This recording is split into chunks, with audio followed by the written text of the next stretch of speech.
evangelists, I want to say that Christianity must go.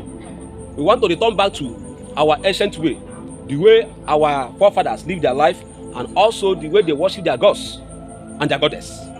Okay, now, you people have been saying Christianity go, that you don't need white man religion. Some of you people call Christianity white man religion. And you know that Christianity is what brought education in Igbo land, in Nigeria. Christianity brought hospital in Nigeria, in Igbo land. And Christianity brought many good things in this Igbo land. Now you people say that you don't need Christianity, that good things cannot come from white people. Okay, if you people has rejected Christianity, you people must reject the education they brought to us. You people must reject the hospital technology now they brought to us.